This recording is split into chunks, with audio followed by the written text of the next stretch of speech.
Dans cette vidéo, nous allons vous démontrer avec certitude que les lieux géographiques prouvent que la Mecque actuelle, en Arabie Saoudite, n'est pas le vrai lieu sacré des musulmans. En s'appuyant sur des anciens écrits, nous allons définir quelques endroits qui établiront le vrai emplacement initial de la Mecque. Les lieux géographiques dans cette vidéo seront référencés avec des coordonnées géographiques que nous placerons dans les commentaires de la vidéo, ainsi vous pourrez vérifier la véracité des références à l'aide de Google Earth. Abraham se leva de bon matin. Il prit du pain et une outre d'eau qu'il donna à Agar et plaça sur son épaule. Il lui remit aussi l'enfant Ismaël et la renvoya. Elle s'en alla et s'égara dans le désert de Beer-Sheba. Genèse 21, 14. Notez ici que Mahomet, le fondateur de l'islam, serait un descendant d'Ismaël. Ce même Ismaël, avec sa mère Agar, furent laissés par Abraham dans le désert environnant Beer-Sheba. Al-Munabi, un auteur musulman mort aux alentours de 730 après Jésus-Christ, écrivit un livre nommé Kitab al-Nizan, qui est une compilation de folklore pré-islamique.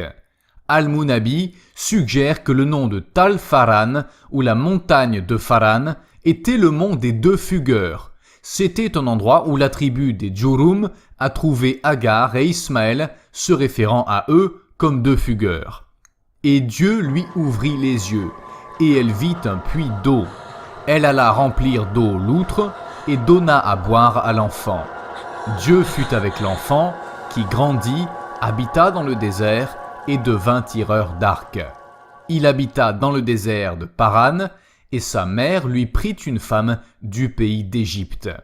Genèse 21, 19 à 21.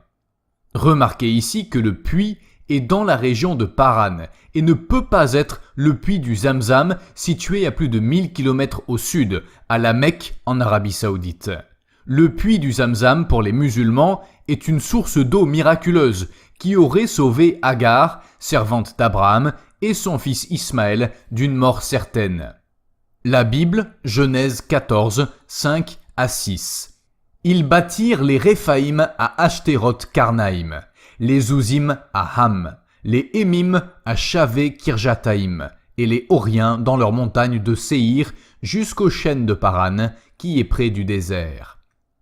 Bien avant la venue de Mahomet et de l'islam, Eusèbe de Césarée, mort en 339 après Jésus-Christ, décrit clairement Pharan ou Paran dans son livre Onomastikon. Jérôme, un prêtre, confesseur, théologien et historien né à Stridon en 347 et mort en 420, rapporta que Paran était un désert en Arabie et il nomma la ville Eilat Paran près de la mer Rouge. Eilat Paran que nous pouvons positionner ici sur l'image.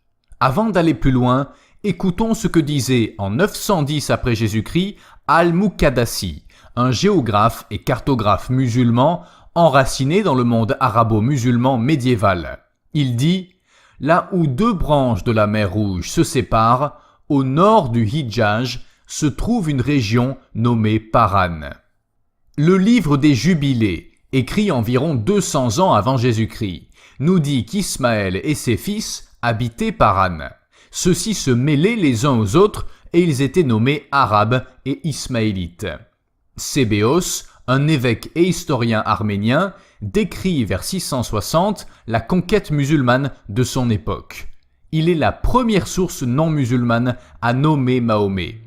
Il dit « Un des enfants d'Ismaël, du nom de Mahomet, un marchand, qui se présenta à eux comme sur l'ordre de Dieu, en prédicateur. » Il mentionne aussi à propos des Arabes, ils se sont rassemblés et sont sortis de Paran. Aujourd'hui, de nombreux musulmans signalent Sébéos, un non-musulman, pour prouver que Mahomet a vraiment existé. Mais ils omettent de noter que Sébéos place Mahomet, à la fondation de l'islam, dans la région de Paran et non pas en Arabie Saoudite.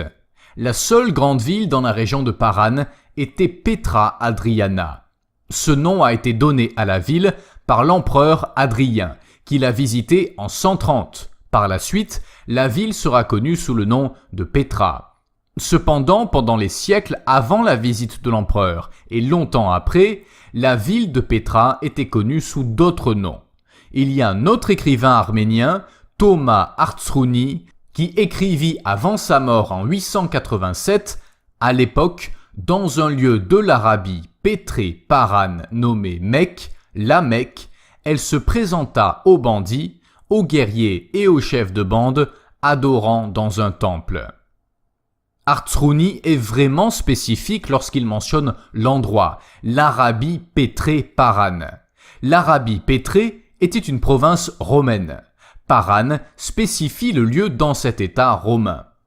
Artzrouni mentionne quelque chose de merveilleux. Il écrit « Mecque, la Mecque ». Il a été très spécifique. Il écrit l'endroit comme la Mecque qui est la située dans Paran, au sud de la Jordanie.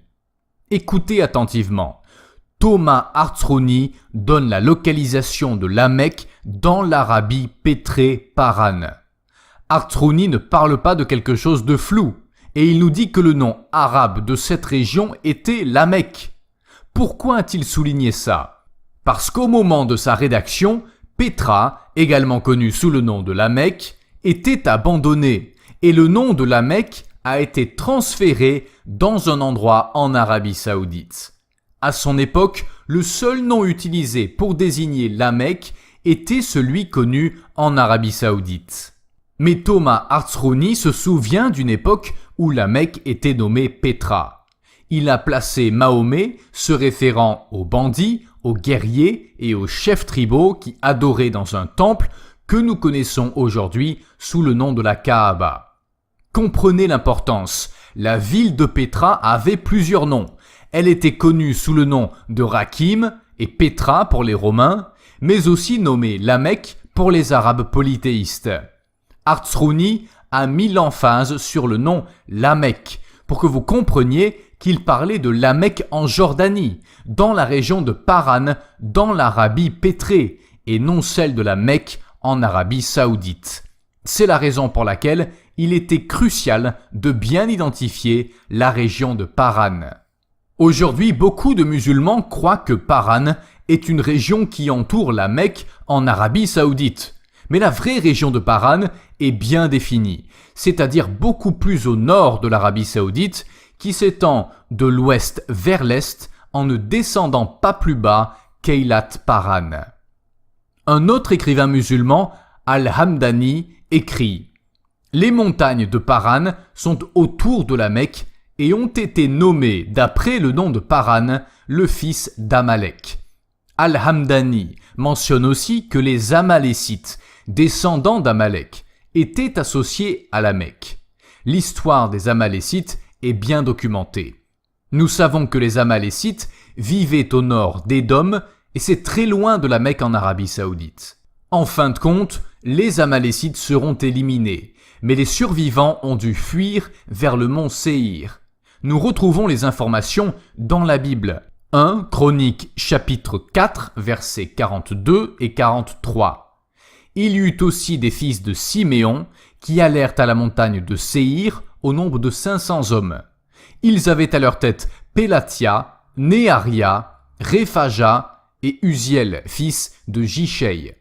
Ils bâtirent le reste des réchappés d'Amalek et ils s'établirent là jusqu'à ce jour.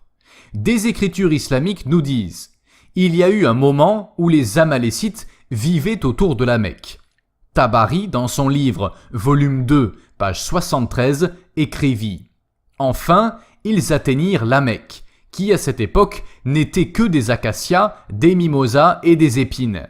Et il y avait un peuple appelé les Amalécites en dehors de la Mecque et de ses environs. » Une autre référence, Al-Samni, 1140 après Jésus-Christ, nous dit qu'un autre surnom pour Pharani était Pharène ou Parène, les montagnes près de la Mecque. Une histoire en particulier venant du Coran nous confirme que le lieu où se situent les activités des musulmans se retrouve bien dans la région de l'Arabie pétrée. Nous savons qu'Allah parle aux musulmans en mentionnant qu'ils se déplacent près de Sodome et Gomorrhe. Voici la carte actuelle, où se situe approximativement la région des villes de Sodome et Gomorre, ce qui nous démontre avec certitude que le Coran appuie bien que les événements se sont passés loin de la Mecque en Arabie Saoudite et près de la région de Paran et la ville de Pétra. Coran, sourate 37, versets 133 à 138. Et Lot était certes du nombre des messagers. Quand nous le sauvâmes, lui et sa famille tout entière, sauf une vieille femme qui devait disparaître avec les autres, et nous détruisîmes les autres. Et vous passez certainement auprès d'eux le matin et la nuit. Ne raisonnez-vous donc pas? À la bataille de la tranchée ou siège de Médine en l'an 627, les Kouraïchites rassemblèrent plusieurs tribus pour attaquer la nouvelle secte de Mahomet à Médine. Mahomet a été informé qu'il sera attaqué. Alors, il aménage une tranchée pour protéger Médine. Les deux armées se sont affrontées pendant 22 jours et 22 nuits. Il semble étrange que les Kouraïchites, supposément venus par le sud, de la Mecque vers Médine, n'ont pas attaqué l'armée de Mahomet par le sud. Si les Kouraïchites venaient de Pétra, ils auraient certainement emprunté la route du nord. Alors que différents commentateurs islamiques ont essayé d'expliquer cette anomalie. Une fois que nous acceptons que Pétra fut la première Mecque, nous comprenons pourquoi les Kouraïchites ont attaqué en provenance du nord et non du sud. Cette vidéo présente avec certitude l'emplacement de Paran, situé beaucoup plus au nord de l'Arabie Saoudite. Les éléments exposés disqualifient la Mecque actuelle comme étant la vraie ville sainte des musulmans. Nous avons apporté suffisamment de points convaincants pour établir l'origine de la Mecque dans la région de Paran. La Bible, le Coran, des historiens anciens et même des musulmans affirment que la région de Paran se situe dans l'Arabie pétrée et non dans l'Arabie saoudite. Il est invraisemblable de croire à une région nommée Paran qui serait située aux alentours de la Mecque actuelle. De plus, dans cette vidéo, nous n'avons pas exposé la direction de la prière des premières mosquées construites. La prière musulmane, au lieu de s'orienter vers la Mecque en Arabie Saoudite, comme elle devrait, selon les enseignements islamiques, une vingtaine des premières mosquées prend la direction de la prière vers Pétra. Il y a aussi le fait que la sépulture d'Abraham n'est pas enterrée à la Mecque, mais bien à Makpela. Si la Mecque était un lieu si important, pourquoi Abraham n'a pas été enterré à la Mecque? Dans la Genèse, chapitre 25, versets 8 et 9, Abraham mourut, ses fils Isaac et Ismaël l'enterrèrent dans la grotte de Makpela, au nord de Paran. Une autre question se pose. Comment Isaac aurait-il pu prévenir son demi-frère Ismaël concernant la mort d'Abraham, lui qui vivait à la Mecque en Arabie Saoudite?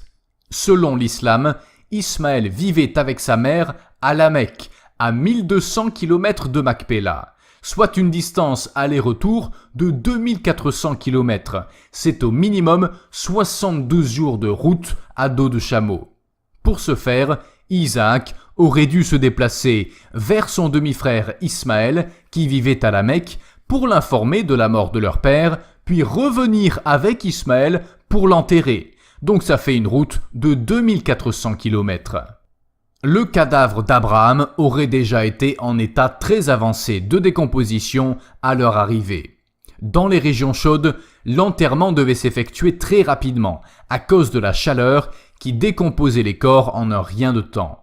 On parle de 24 heures pour la mise en terre dans beaucoup de coutumes islamiques. Nous sommes très loin des 72 jours qu'il aurait fallu à Isaac pour faire un aller et un retour avec son demi-frère Ismaël. La Mecque n'a jamais été répertoriée sur la route de l'encens, alors que Pétra, oui.